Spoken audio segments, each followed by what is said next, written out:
일자리를 찾지 못하는 사람들이 넉 달째 계속 늘고 있습니다. 특히 청년 실업자가 전체 절반에 육박하고 있습니다. 일로 가? 아이고. 아이고. 올해 28살 안창국 씨의 직업은 베이비시터다. 이쪽으로. 학교 졸업 후 오랜 실업 생활 끝에 갖게 된 직업. 주위의 시선 때문에 망설임도 많았지만 생계를 위한 일에 남녀의 구분 따윈 문제가 되지 않았다. 나갔다, 그치? 많이 나왔다. 그러니까 너무 세게 불면 안 돼, 알지?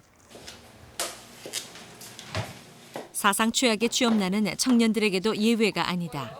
졸업이 곧 실업이란 공식까지 나오고 있는 가운데 독특한 창업으로 실업 탈출에 도전하는 젊은이들이 있다.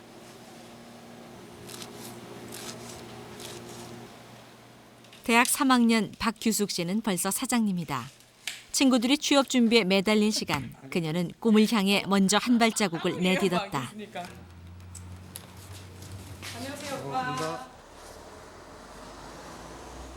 타이어 공업과 2학년에 재학 중인 올해 29살의 박종현 씨.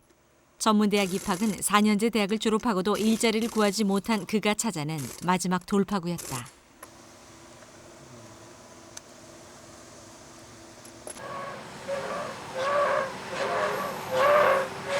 끝이 보이지 않을 만큼 높기만 한 취업의 문턱. 그러나 남들이 너무 늦었다고 생각하는 사이 그는 가장 빠른 시작을 준비하고 있었다. 일자리를 찾지 못한 32만 명의 청년 실업자들. 그들은 지금 실업의 깊은 절망에서 벗어나기 위해 몸부림치고 있다.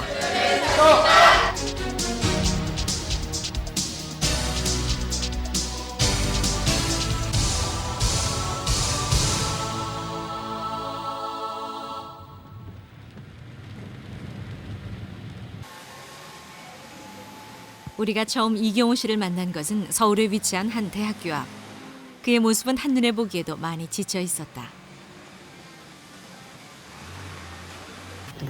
막말로 지겹다고 해야 되고 정말 남들은 정말 막 일이라도 해서 이렇게 하는 거 보는데 저도 이제 그냥 막 일이라도 해야지 당분간은 할까 하는 생각도 하는데 저도 참 그런 게 그건 또 이렇게 해봤는데 하다가도 의욕이 안 생기더라고요. 하다가도 뭐 샤시 같은 거 이것도 해보고 이제 타일 붙이는 거 이렇게 또 막 한 4, 5일 뭐 이렇게 하다 보면 내일 같지가 않고 이건 진짜 이건 아니다 하는 생각도 들고. 대학을 졸업한 지 2년째. 그러나 그에겐 아직 직업이 없다. 하루 종일 PC방에 앉아 인터넷을 뒤져보지만 마땅한 일자리는 눈에 띄지 않는다. 번번이 실패하고도 또다시 구직 등록을 한다. 이제 수중에 남은 돈은 2,000원. 앞으로 또 어떻게 생활해야 할지 막막하기만 하다. 가진 돈이 모자라 그는 평상시보다 일찍 컴퓨터 앞에서 일어났다. 혹시 계산 좀 해주세요. 100원. 네. 지난 신문이 좀 있으세요? PC방을 나서던 그는 그냥 나가기가 아쉬웠던지 주인에게 날짜가 지난 신문을 얻는다. 신문은 왜 받는 거죠? 그래도 혹시나 여기 지금 많이 나와 있으면 구직이 많이 나와 있어가지고 회사에다 전화 좀 한번 해보고 그러려고요 지금. 좋아했어 저는. 혹시나 하는 마음에 들고 나온 신문. 그러나 신문에 실린 기사를 보는 순간 그의 마음은 더욱 암담해진다.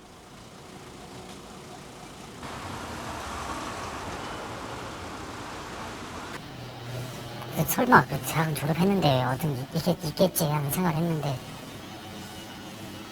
이렇게까지 안 될 줄 몰라서 초반에는 이래도 되겠지 이렇게 생각했는데 이제 1년이 넘어가고 지금도 이제 1년 반이 지났는데 지금 시점에서는 정말 막연해지고 막막해지고 그러더라고요 지금. 대학에서 미술을 전공한 그는 졸업한 지 2년이 다 되도록 일자리를 구하지 못했다. 직장을 찾기 위해 1년 전 서울로 올라온 이경우 씨. 그러나 지금까지도 친구 집 이곳저곳을 전전하며 간간히 벽화를 그리는 아르바이트를 해 생활하고 있다. 제가 중요시하는 게 이게 상장이거든요. 학교 시절 때 공부전에서 입사한 상장들 이게 이것만 갖고 왔습니다. 이거랑 옷이랑요. 제 재산입니다. 대학에 다닐 때만 해도 그는 촉망받는 인재였다. 각종 미술대전에서 상을 휩쓸 만큼 능력도 탁월했다. 그러나 화려한 수상 경력도 직장을 구하는 데는 아무런 도움이 되지 못했다. 입선에서 받은 상장이고요. 과연 내 등록금 솔직히 몇천만 원이죠. 4년 내내 저렇게 등록금에 용돈에다가 이렇게까지 투자해서 결국은 하다못해 일용직 아무것도 이렇게 안 된다는 게 진짜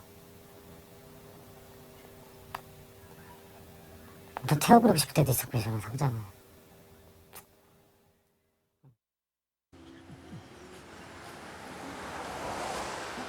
이경우 씨는 오랜만에 부모님이 계신 시골집에 전화를 걸기 위해 밖으로 나왔다. 그는 2달 전 결국 부모님에게 직업을 구했다는 거짓말을 하고 말았다. 실망하실까 봐요. 지금 학교 다닐 때 저런 거를 상장을 보시면서 되게 미대가는 걸 반대하셨지만 저렇게 나중에 저런 결과물을 이렇게 보여드리니까 어머니 아버지가 되게 좋아하셨거든요. 힘드셔도 집안이 어려워도 실망시키드릴까 봐. 벽화를 그려서 번 돈은 매달 시골집에 보낸다. 생활할 돈도 빠듯하지만 아들이 취직을 했다며 기뻐하시던 부모님을 실망시킬 수는 없었다. 바빠서 그냥 요즘 많이 바빠요. 일이 많아서. 어디 월급 드린 거는 어디 잘 쓰셨어요? 돈 붙여드린 거? 돈 붙여드린 건 좀 어떻게 괜찮으세요? 부족하면 뭐 그때 다시 제가 또 붙여드릴게요. 알죠? 잘 먹고 다니니까 걱정하지 마시고. 그는 그토록 하고 싶던 디자인 계통의 직업도 이제는 포기할 수 있다고 했다. 회사라면 어떤 곳이든지. 예. 뭐 어떻게 말씀드려야지 모르겠는데. 아무거나. 그냥 아무거나. 다 좋은데.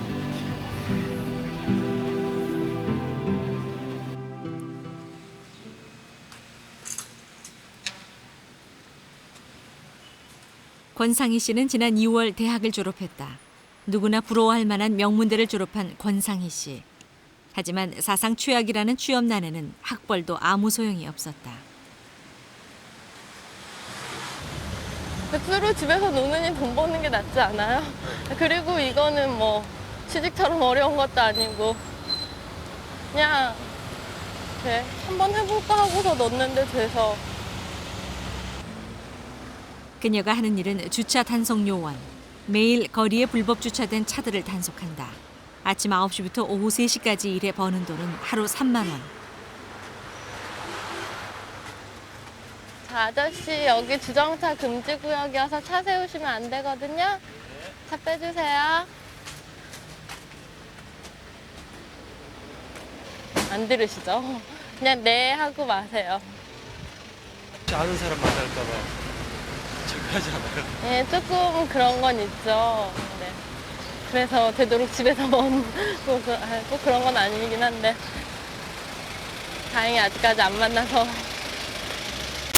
다행으로 생각하고 친구들은 다 알긴 하는데 그래도 혹시 아는 어른들 만날까봐 그건 좀 걱정되죠. 저는 상관없는데 제 주위 사람들이나 엄마 아빠 아시는 분들이나 만나고 좀 그렇잖아요. 근데 엄마 아빠한테 죄송하니까.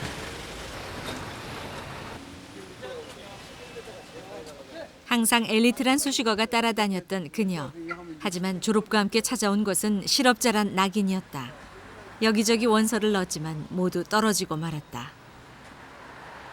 취직이 안 될 거란 생각들 미리 했었나요? 이 학교 나오면 취직이 어려울 거다. 거의 이 학교 나오면 취직이 어려울 거다라는 생각은 전혀 안 했었고요. 그러니까 취직을 할 수 있지 않을까라고 당연히 생각을 했죠. 그러니까 그래도 명문대인데 라는 생각에. 현실이요. 현실은 상당히 다르더군요. 네. 비교적 사회적 평가가 높은 대학 출신이라고 할지라도 금년에는 예전 같지가 않습니다. 책상 물리명으로만 학점 높이기에만 치중한 그런 인재들의 경우는 어렵다는 얘기죠. 그래서 이제 현장에서 일할 분야에 관한 경력과 경험 쌓기, 인턴이나 파트타임 경험들을 다양하게 한 사람들을 우선적으로 채용하려고 하는 그러한 흐름들이 늘어나고 있죠. 취업에 대한 걱정은 재학생들도 마찬가지.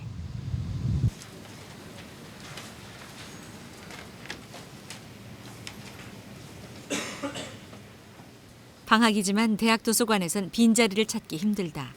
책상 위에는 대부분 취업 관련 서적들이 펼쳐져 있다. 경제가 침체의 늪에 빠지면서 이들의 취업은 더욱 불투명해진 상태다. 재학생들과 만나 취업에 대한 고민을 들어봤다. 저 자연대 가서 화학 전공할래요. 그러면 주변에서 야 거기 가서 나중에 뭐 먹고 살래? 그러면 저는 연구원 하든가 교수를 하든가 그러겠죠. 그러면 막 그런 데 가지 말고 법대나 의대가 돈 잘 벌잖아. 그런 얘기들 어른들한테 수없이 잘하면서 계속 들었죠. 의대나 법대 가라, 의대나 법대 가라. 제가 아무리 명문대를 다녀도 사회 나가는 건 좀 두려운 거거든요. 근데 거기에 큰 장벽이 있다고 생각하면 아예 나가기가 싫어지죠. 문을 때려부시고 나가고 싶었는데 안 부셔지거든요.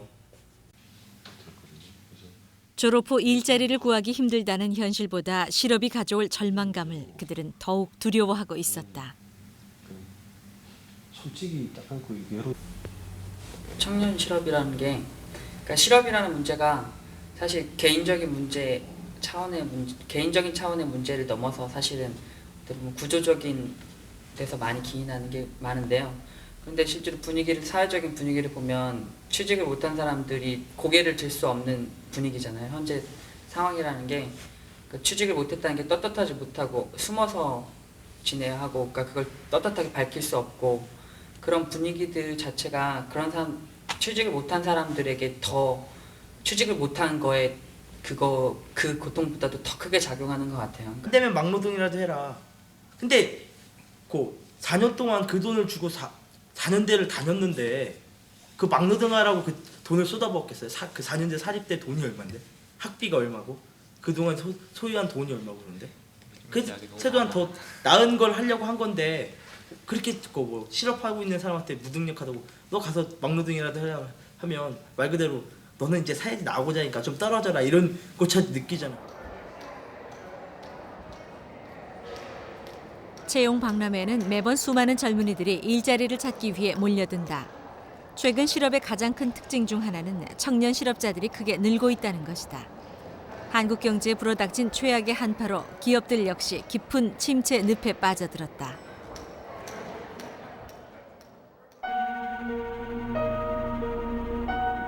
(2003년 3월) 현재 전체 실업자 수는 78만 1천여 명. 청년 실업자는 그중 43%를 차지한다. 전체 실업자 2명 가운데 1명이 20대인 셈이다. 경기가 악화돼서 노동 수요가 줄어들고요.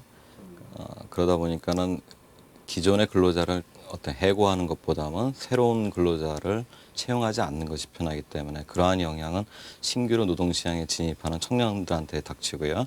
지금 현재 대졸자들이 상당히 많이 늘어났음에도 불구하고 우리 산업 구조는 여전히 저학력을 필요로 하는 그 제조업이나 3D 잡대 이런 것들이 많이 있습니다. 기업이 채용 인원을 줄이고 있는 데 비해 대학생의 수는 지난 7년 사이 크게 증가했다.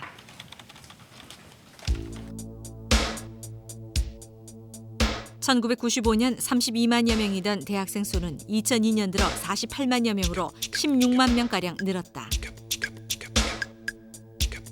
그러나 대학생들이 취업을 원하는 대기업, 공기업의 일자리 수는 4년 동안 30만 개나 줄어들었다. 취업을 원하는 대학생과 일자리 수의 불균형은 젊은이들의 대량 실업 사태를 불러일으키고 있다.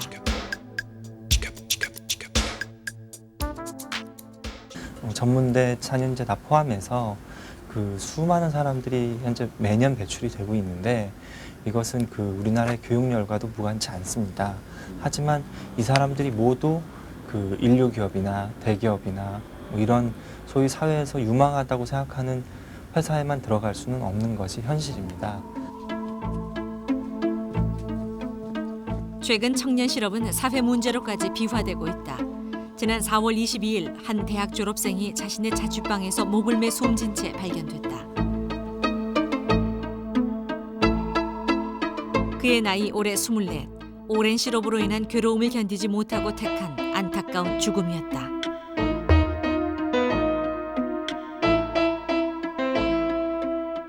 그는 1년 전 일자리를 찾기 위해 서울로 올라왔다. 수십 군데 이력서를 내고 면접을 봤지만 받아주는 곳은 아무 데도 없었다. 시간이 지날수록 절망만 쌓여갔다. 자살하기 전 그는 실업에 따른 심한 우울증으로 정신병원에 입원하기도 했다. 개인의 절망만큼이나 심각한 것은 실업이 장기화됐을 경우 나타나게 될 사회적 파급 효과다. 청년 실업은 한국 경제 미래를 불투명하게 만들 수도 있다. 처음으로 직장을 제대로 갖지 못했을 경우 장기 실업자화 될 수 있는 경향이 상당히 높다는 것이 문제입니다. 두 번째는 생산 등 제조 현장 또는 기업 현장에서 젊은 인력을 많이 필요로 하고 있지만 이러한 인력들이 제대로 자리를 잡지 못했을 경우 한국 경제 전체의 잠재 성장력이 떨어질 가능성이 높다 이렇게 보여집니다. 청년 실업은 새로운 사회 현상까지 낳고 있다. 손님이 찾으시는데. 경기도 남양주시의 한 아울렛 매장. 비록 작은 규모지만 이곳은 안창국 씨가 졸업 후 갖게 된 첫 직장이다.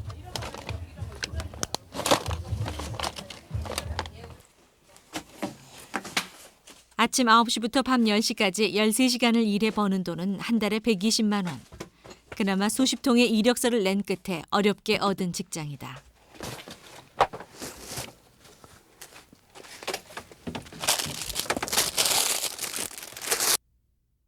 영어를 배우고 경력을 쌓기 위해 필리핀에 가기도 했지만 6개월 만에 다시 한국으로 돌아왔다.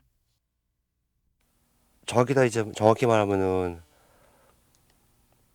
일을 하러 간 거예요. 일자리 구하고 그리고 일을 하면서 제가 할 수 있는 일이 뭔가 가서 제가 할 수 있는 장사가 있을까 해서 갔던 거예요. 돈도 벌고. 너무 힘들었거든요. 한국에서 일자리 구하기도 힘들었고 아까 말했듯이 뭐 인력 사무실이나 몸을 때우는 직업 같은 경우는 돈이 이렇게 많이 안 돼요, 솔직히. 너무 푼돈이다 보니까 힘들었고 애기도 있고 하다 보니까 돈이 만만치 않게 들더라고요. 그래서 일단 큰맘 먹고 갔죠. 부지런히 매장 일을 돌보고 있던 안창국 씨에게 전화가 걸려왔다. 예, 갈 수 있습니다. 1시 반이요. 잠시만요. 그는 아울렛 매장에서 일하는 것 외에도 또 하나의 직업을 가지고 있다. 예, 1시 반이요. 이따 저녁에 받아 올게요. 예. 한 달 120만 원의 봉급으로는 생활이 빠듯해 사장님께 양해를 구해 시작한 일이다. 어디를 가려고 하는 것인지 출발하기에 앞서 매장 일로 더러워진 얼굴을 깨끗이 씻는다.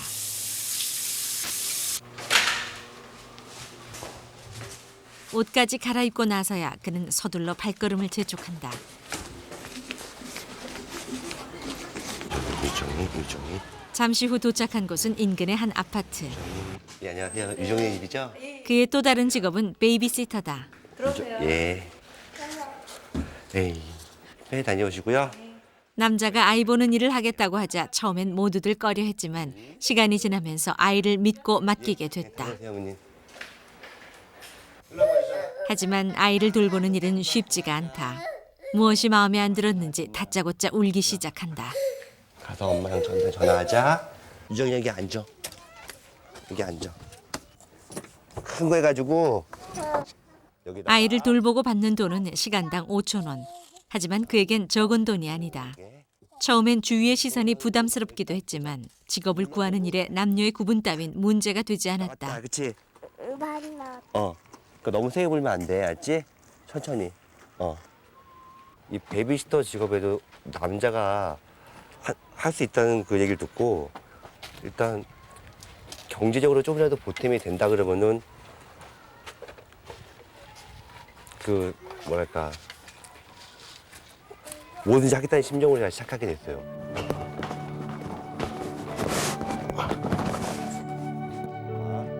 아울렛 매장 직원과 베이비시터. 두 가지 일 모두 남보기에 그럴듯한 직업은 아니지만 최근 젊은이들 중에는 여러 개 일을 동시에 하며 생활을 유지하는 사람들이 늘고 있다. 이제 뛰어갈 거야?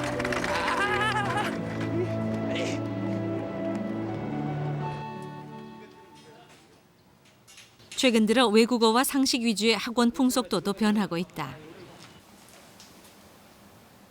서울의 한 이미지 메이킹 학원. 이곳에서는 면접관이 선호하는 복장과 표정, 걸음걸이, 자세 등을 가르친다. 지금 넥타이도 안 하셨죠? 특이한 것은 최근 들어 남자 수강생이 늘고 있다는 점이다. 면접을 보러 가는 상태에서 이 앞단추, 셔츠 앞단추를 열어가지고 이런 목걸이를 한 것을 나타내는 것은 좋지 않은 것 같습니다. 역시 양말의 색상이 네, 정장 색깔보다 조금 더 짙은 색상을 입어주셨으면 더 좋았을 것 같습니다. 자신감 있게. 이곳에선 남자도 여자와 똑같은 교육을 받는다. 수많은 경쟁자가 몰리는 치열한 취업 전선에서 적은 점수차로도 당락이 결정될 수 있기 때문이다. 요즘 같은 좀 이렇게 취업하기 어려운 그런 상황에서는 면접이라는 게 남자나 여자나 이렇게 따로 이렇게 여자한테만 중요한 그런 부분이 아니고 남자들한테도 충분히 그렇게 중요한 부분이라고 생각을 하고요. 적성 검사와 면접이 각 기업의 심사에서 중요한 부분을 차지하면서 면접 방법을 전문으로 강의하는 학원까지 등장했다.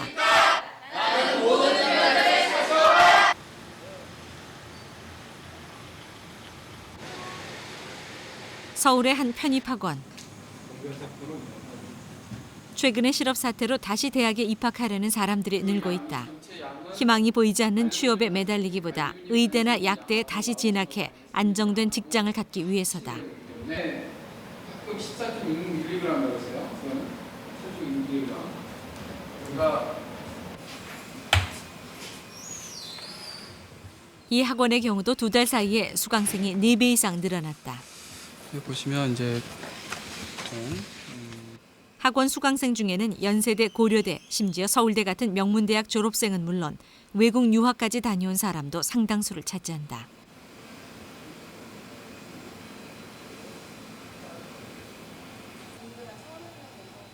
한동안 고시를 준비했다는 한 명문대생도 얼마 전 다시 편입 공부를 시작했다. 보통 요즘은 이공대도 그렇고 문과 쪽도 그렇고 다들 취업이 어렵잖아요. 어디 나가서 취업 같은 걸 해서 자신 있게 내세울 게 없는 거예요. 그래서 학점 관리 같은 거는 웬만큼 돼 있다라고 하는데 보면 그렇잖아요. 뭐 학점 좋아봤자 필요 없다더라 막 이러니까 또 너무 불안한 거예요. 그래서 대부분 하는 게 고시잖아요. 정말 대부분 고시를 한 번씩은 특히 행시 같은 거 이제 사실은 저도 잠깐 했었어요. 고시를 한 3달 정도 공부를 했었는데 더구나 2005년에는 대학에 다시 가지 않고도 의사나 약사가 될 수 있는 의학 전문 대학원이 신설될 예정이어서 더욱 많은 졸업생들이 몰리고 있다.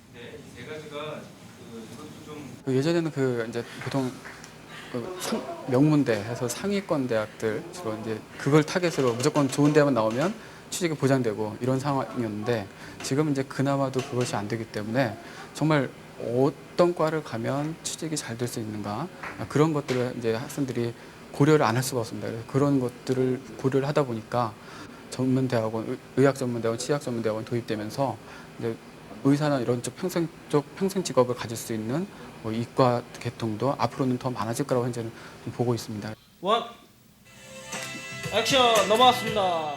얼마 전 한 홈쇼핑 업체는 외국 회사에서 일하며 경험을 쌓는 취업 프로그램을 상품으로 개발했다. 미국 기업에서 인턴으로 일하며 실무 능력을 쌓는 것이 이 프로그램의 핵심 내용. 일정한 경력이 쌓이면 해당 기업의 취업도 가능하다. 이거는 어찌 보면 두 가지의 나의 목표를 같이 얻을 수도 있을 것 같아요. 우리나라 돈으로 한 4천만 원 정도의 지급을 받으실 수가 있겠는데요. 네. 이거는 최종적으로 인터뷰 후에 결정이 된다고 합니다. 방송이 나가는 동안 상담실에는 시청자들의 문의 전화가 빗발친다. 이 홈쇼핑 광고가 처음 전파를 탔을 때 방송 2시간 만에 20여억 원의 매출을 올렸다. 단일 품목으로는 홈쇼핑 사상 최고의 매출액이었다. 하거나 회사를 일괄적으로 추천해는 그런 건 아니죠? 저희가 다 컨설팅 해드립니다. 갔다 와서 한국 예. 회사 같은 데 컨설팅 해드려요? 예. 그러면은 취직도 될 수 있다는 거예요, 바로? 헤드헌팅 같은 경우는 지원자한테 돈을 받는 게 아니라 회사한테 받아요. 그러니까 저희가 대량 실업 사태에 대비해 취업 프로그램을 개발하자는 아이디어가 적중한 것이다.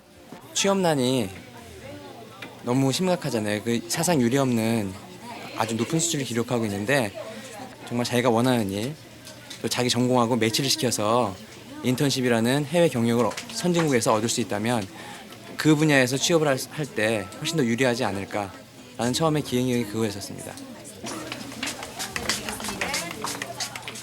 이 프로그램에 참가하기 위해서는 본인이 1,000만 원에 가까운 돈을 지불해야 하지만 매번 수백 명의 구직자가 몰린다. 경기 침체로 국내 취업이 어려워지자 해외에서 돌파구를 찾으려는 사람들이 늘고 있는 것이다. American Express, Morgan Stanley, Merrill Lynch. 지난 7월 여수에서는 대규모 취업 사기 사건이 발생했다. 잠복 중이던 경찰은 여수의 한 아파트 단지에서 용의자를 긴급 체포했다. 취업 알선의 대가로 돈을 받은 혐의가 있는 40대 남자였다. 싫으면 이야기하시고.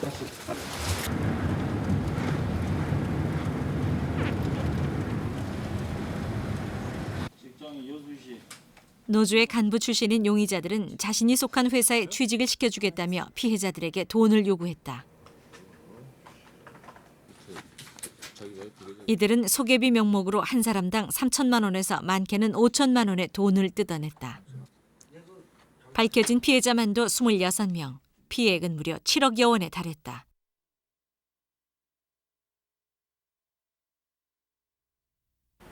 단지 대기업 회사원이라는 이유만으로 내가 그 회사의 높은 사람을 한다. 뭐 아니면 내가 뭐 노조 위원장이다. 또 내가 우리 인맥들이 형성이 돼 있으니까 사례비, 즉 교재비만 주면 바로 시험 보지 않고 특별 전형으로 입사할 수 있다. 뭐 하는 그런 수법인데 공교로운 건 피해자들이 너무 쉽게 넘어갔다는 거죠. 피해자들은 대부분 힘든 형편 속에서 자식을 취직시키기 위해 어렵게 돈을 마련한 사람들이다. 안녕하세요. 김형선 씨는 아들을 취업시키려다가 2천만 원이라는 큰 돈을 날렸다. 사기당한 2천만 원은 6년 전 교통사고로 죽은 남편의 보상금으로 받은 돈이었다.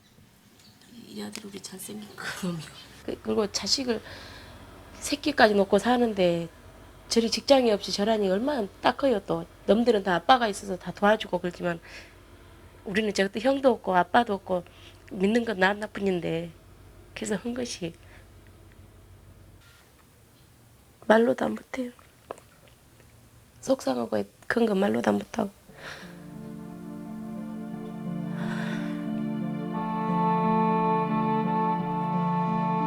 홍합을 까서 번 돈으로 근근히 생활하고 있는 김형선 씨.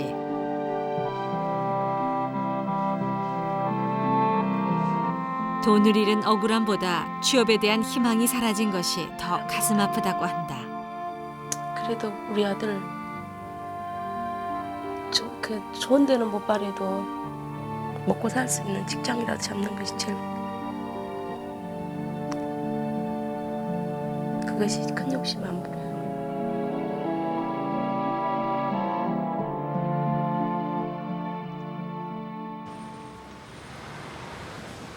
박종길 씨는 2년 전 다니던 회사를 그만두고 물류관리사 자격증을 준비하기 시작했다.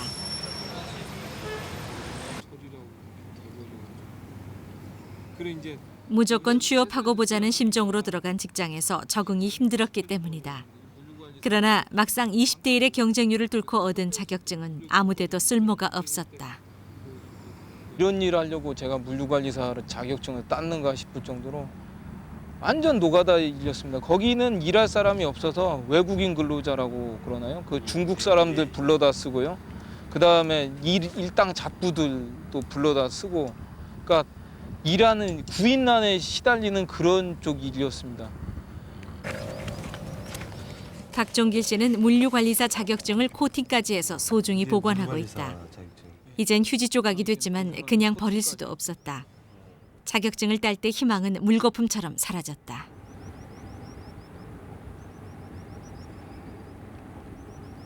그래도 어렵게 노력해서 얻은 건데 그냥 버리기는 아깝더라고요.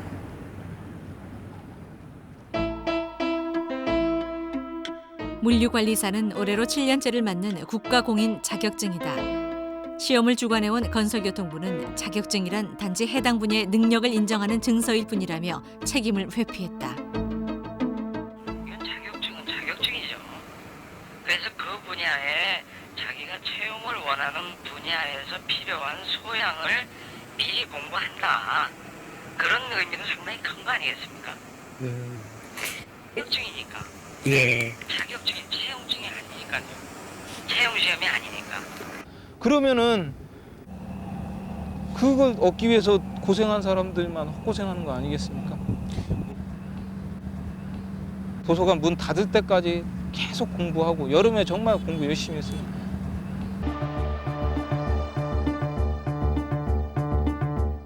현재 발행되고 있는 자격증은 모두 합해 1000여 종. 그러나 자격증을 만드는 데는 아무런 제한이 없다. 정부에서는 허가는커녕 신고조차 받지 않는다.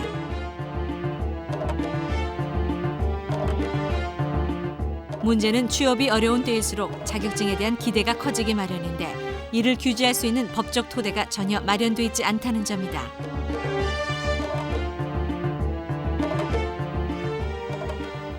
자격 취득자가 자기가 취득한 자격이 취업에 이득을 줘야 된다라고 생각하는 것은 자격 취득자 입장에서 볼 때 당연한 기대라고 생각합니다. 그게 인정되지 않는다는 얘기는 그 자격의 구성 내용, 그다음에 자격의 검정 방법 이것이 산업 현장이 요구하는 그러한 내용과 그런 수준과 그런 방법으로 검정이 이루어지고 있지 않다라는 반증입니다.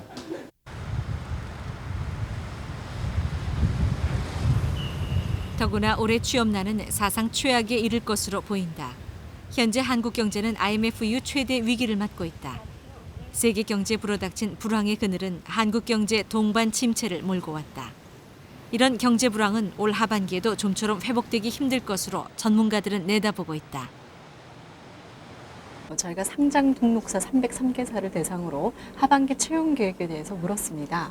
이 가운데 그 43% 기업만이 채용 계획이 있다라고 답변을 하셨고요. 57% 정도 기업이 채용이 없거나 혹은 아직도 확정하지 못했다라고 답변을 했습니다. 일반적으로 기업들이 그 신입사원에 대한 채용 계획은 3, 4개월 전에 내어놓는 것이 현실입니다. 그렇지만 올해 같은 경우에는요, 하반기 경기 불확실성으로 인해서 채용 계획을 수립하고 있지 못한 기업들이 대부분입니다. 지난 7월 실시한 조사에 따르면 금융 분야에선 47.5%, 석유화학 분야에선 24.8%, 건설 분야에선 22.8%가량 채용 인원이 줄어들 것으로 예상된다. 그렇다면 실업이라는 깊은 터널에서 빠져나올 길은 없는가? 최근 청년 실업이 심각한 사회 문제가 되면서 창업에 눈을 돌리는 젊은이들이 늘고 있다. 대학가에선 창업 동아리까지 생겨났다.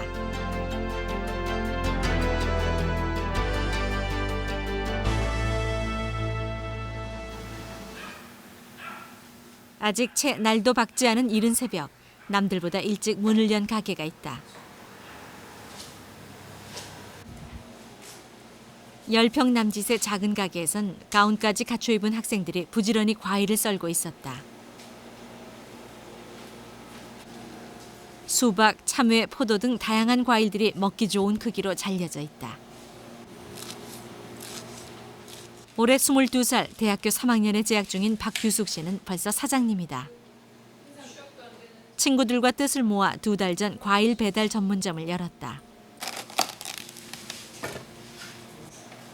미래가 불투명한 취업에 매달리기보다는 남들이 시작하지 않은 일에 먼저 도전하고 싶었다. 선배님들 얘기를 들었을 때 여러 가지 경제 상황을 비춰봤을 때 지금 취업을 하기가 상당히 어렵다고 들었거든요. 또 지방 대학을 나왔을 경우에는 더더욱 힘들다고 들었어요. 이런 상황에서 제가 다른 친구들보다 수도권에 있는 대학을 다니는 친구들보다 가질 수 있는 경쟁 우위가 뭘까 그래서 생각하다가 그런 경쟁 우위를 갖는 일환으로서 하나 창업을 택했고요. 안경까지 쓸까? 과일 도시락이 완성되자 남학생들은 배달 나갈 준비를 한다.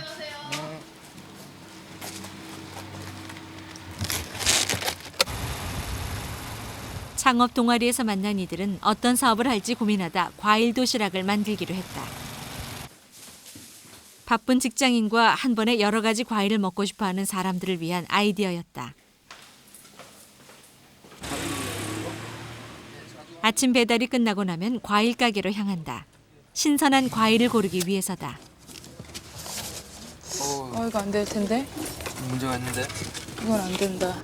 이게 좀 많이 시거든요. 그래서. 근데 지금 이거보다 더 쓸만한 물건이 없어. 안 돼. 사업을 시작한 지 아직 2달밖에 안 됐지만 과일 고르는 일에 벌써 전문가가 다 됐다. 7곳이 다 됐어.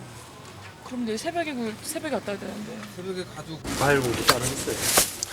아니요, 저희도 처음엔 잘 몰랐는데요. 시장 다니면서 먹어보고 실패해보고 또 저기 과일 많이 아시는 분들한테 여쭤보고 읽어보고 하면서 알게 됐어요. 근래.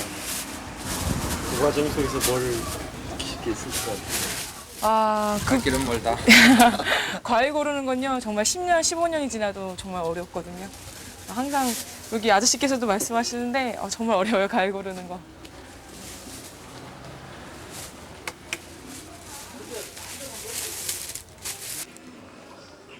건강한 몸이 재산인 이들은 밤에는 거리로 나가 판촉 활동에 나선다. 과일 도시락은 아직 생소한 품목이기 때문에 홍보가 무척 중요하다. 한 사람에게라도 더 알리려고 부지런히 팜플렛을 돌린다. 푸르십니다. 안녕하세요. 과일 도시락 푸르시거든요. 어이구, 전단. 사람들이 무심코 버린 팜플렛에까지 신경이 쓰인다. 처음에 우리 돌릴 때는 하나도 안 떨어졌었는데 다들 신기해가지고 두 번째 돌리니까 또 효과가 약간 떨어지네. 아침부터 저녁까지 계속되는 강행군. 학교와 일을 병행한다는 것이 쉽지는 않지만 꿈이 있어서 이들의 미래는 밝다.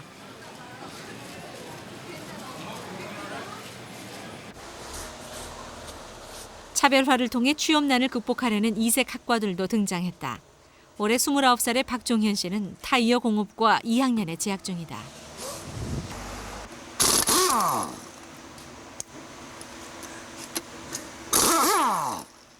조금은 낯선 작업, 아직은 실수가 더 많다.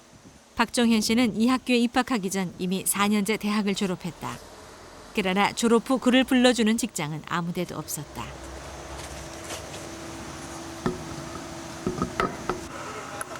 고민하던 박 씨가 결심한 것은 전문대학 진학. 우리나라에 하나뿐인 학과라는 희소성 때문에 타이어 학과를 선택하게 됐다.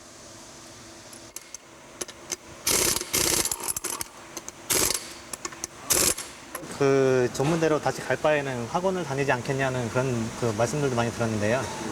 그 남인들이 쫓아가는 것보다는 차라리 이제 새로운 것에 대한 도전하고 싶은 게요. 되게 그 갈망이 컸거든요. 그래가지고 그 도전을 했고 이제 그때 당시에도 이제 부모님도 많이 걱정을 하시고 했는데 일단 이제 제가 결정한 거니까 많이 그 도움을 주시고 많이 후원을 해주시죠. 타이어 공장 실습이 2번째인 박종현 씨는 오늘 처음 시험 주행에 나섰다.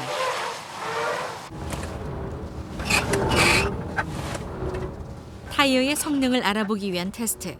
처음 해보는 시험 주행은 위험천만이다.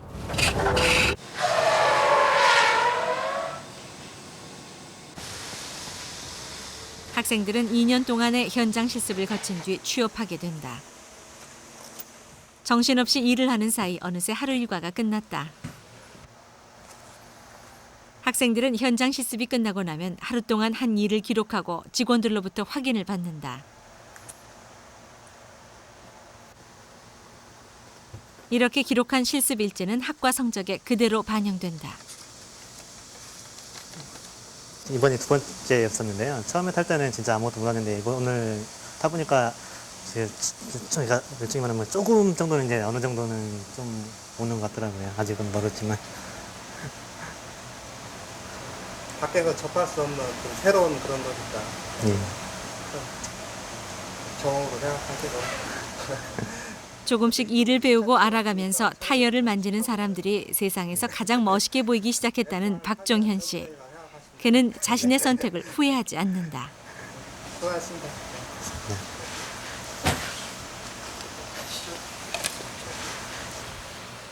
고맙습니다. 수고하셨습니다.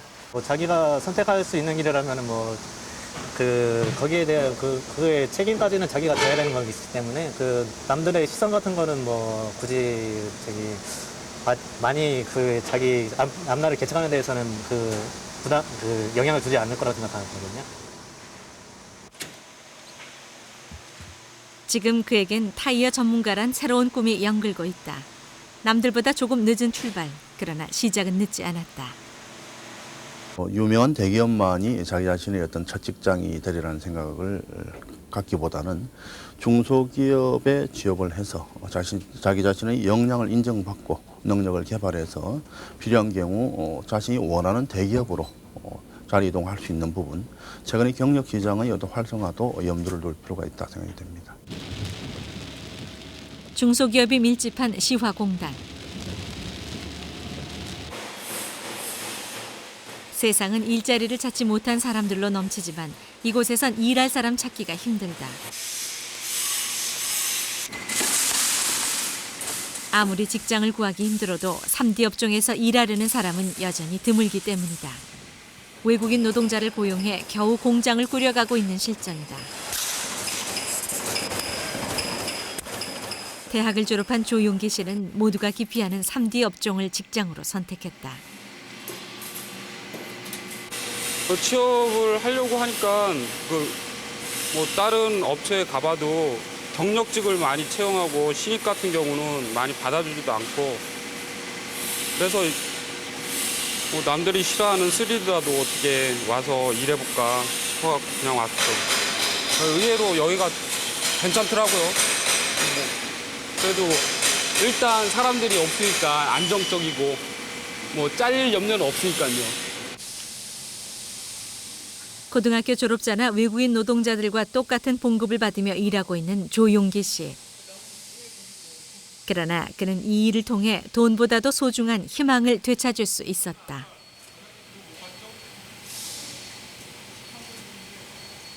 어떤 계획을 갖고 계세요? 저도 조그맣게라도 이런 업체를 하나 꾸려나가는 게 희망이죠. 여기 오기 전에는 그런 꿈이 그냥 월급쟁이나 하자 이런 생각이었었죠. 어떻게 보면 더 잘 되셨죠? 예.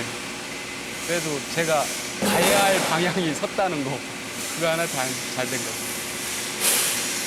다른 데도 너 찾아볼 걸 그랬나 이런 건 없어요? 찾아봐도 요즘에 일자리 구하기가 쉽지 않을 것 같아요. 기다리나 지금 저는 그 선택을 잘한 것 같아요. 기다려봐야 이보다 더 좋은 직장이 없을 것 같아요. 왜 그렇게 돼요? 처음에는 남들처럼 3D 업종에서 일하는 것이 꺼려졌다는 조용기 씨. 그러나 기술을 배우고 조금씩 경력을 쌓아가면서 그는 무슨 일이든 할 수 있다는 자신감을 얻었다.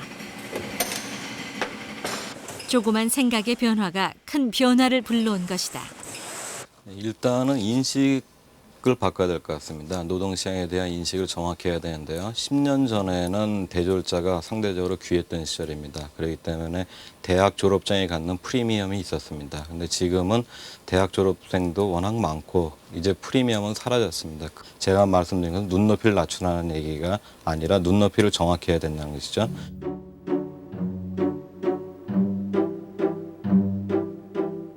사상 최악의 취업 대란. 일자리를 찾지 못한 32만 명의 청년 실업자들.